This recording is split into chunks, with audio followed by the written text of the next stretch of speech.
ডাকসু নির্বাচনে ভিপি পদে নির্বাচিত সাদিক কায়েম বলেছেন, যে মতের হোক না কেন সবাই একসঙ্গে কাজ করবেন। তিনি বলেন, সবাইকে নিয়ে ক্যাম্পাসকে স্বপ্নের ক্যাম্পাস হিসেবে গড়ে তুলবেন।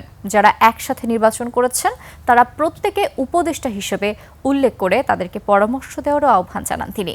নবনির্বাচিত জিএস এস এম ফরহাদ বলেছেন, এটি সব শিক্ষার্থীর বিজয়, ব্যক্তির নয়। হাকিম মাহির রিপোর্ট।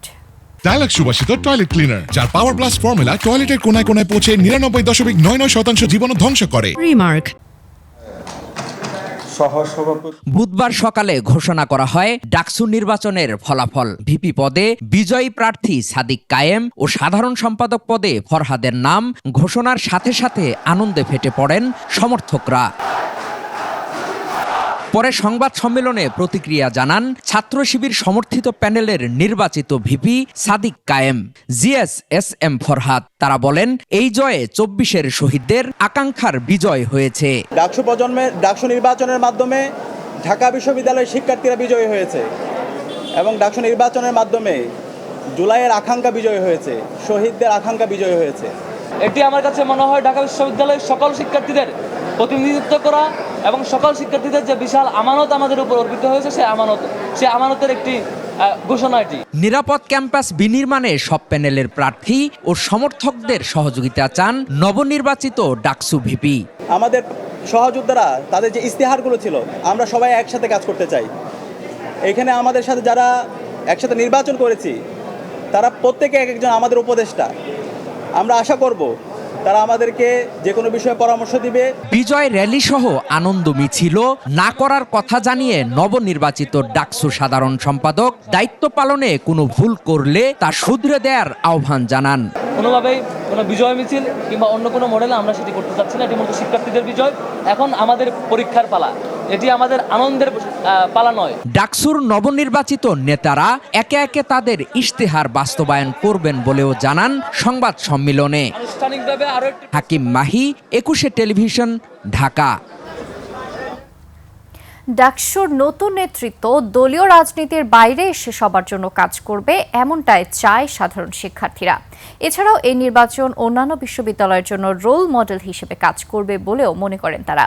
শান্ত ক্যাম্পাসে কোনো বিশৃঙ্খলা করতে দেবে না বলে জানিয়েছে শিক্ষার্থীরা। অনুপ পিয়ালের রিপোর্ট। মোহাম্মদ আবু সাদিক কায়েম, সহসভাপতি, প্রাপ্ত ভোট 14,000। ডাকসু নির্বাচনের ভোট গণনা ও ফলাফল ঘোষণার পরই বিশ্ববিদ্যালয়ে এক ধরনের নীরবতা। ডাকসু নির্বাচন সুষ্ঠু হয়েছে এবং নির্বাচনী প্রক্রিয়া অন্যান্য বিশ্ববিদ্যালয়ের জন্য অনুকরণীয় বলেও মনে করেন শিক্ষার্থীরা। স্বচ্ছ, অবাধ, নিরপেক্ষভাবে ডাকসু চেয়েছিলাম একবার, এটাই হয়েছে। গণতান্ত্রিক চর্চার ক্ষেত্রে নির্বাচন দেখে ভালো লাগলো। এই জায়গায় কিভাবে ফাংশন করছে, কিভাবে এত স্বচ্ছতার সাথে কাজ করছে, এটা অন্য বিশ্ববিদ্যালয় ফলো করবে বলে আশা করি। জাতীয় নির্বাচন বলেন বা অন্যান্য নির্বাচন, স্থানীয় নির্বাচন, সবকিছু কিন্তু এটার একটা প্রভাব পড়ে যাবে।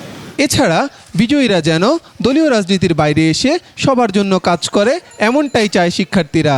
স্টুডেন্টদের যে ন্যায্য অধিকার, সেটা আদায় করার জন্যই তো আমরা ওদেরকে চুজ করেছি। তো এখন আশা করি আমাদের পক্ষে কথা বলবে, আমাদের ন্যায্য অধিকার আদায় করে দিবে, দুর্নীতি থেকে দূরে থাকবে। আমাদের যে একটা অধিকার বা আমাদের যে যতগুলো ইচ্ছা, এগুলো যেন সুষ্ঠুভাবে পূর্ণ হয়। তার দলীয় যে চাপ আছে সে চাপ ছেড়ে উনি যাতে ছাত্রদের পক্ষে দাঁড়ান, এটাই তার প্রতি আমার প্রত্যাশা। বিশ্ববিদ্যালয়ে উৎসব মুখর পরিবেশে কেউ যদি বিশৃঙ্খলা সৃষ্টি করতে চায় তাদের কঠোরভাবে দমন করার কথাও জানান তারা। যে কোনো দল যদি সহিংসতা করতে চায় সেটা শিক্ষার্থীরা মেনে নেবে না এবং এটা প্রতিহত করবে। জঞ্জাট করতে চায়, আমরা ঐক্যবদ্ধভাবে শিক্ষার্থীরা তা প্রতিরোধ করব অবশ্যই। গণঅভ্যুত্থানের পর দেশে সুষ্ঠু নির্বাচনের পরিবেশ তৈরি হয়েছে, তারই প্রমাণ ডাকসু নির্বাচন বলেও মনে করছেন সাধারণ শিক্ষার্থীরা। মানুষের যে ভোট দেওয়ার যে একটা আগ্রহ, সেটা আমরা এখানে দেখতে পাইছি আর কি, মূলত এখানে প্রতিফলন হয়েছে। অনুপ পিয়াল, 21 টেলিভিশন, ঢাকা।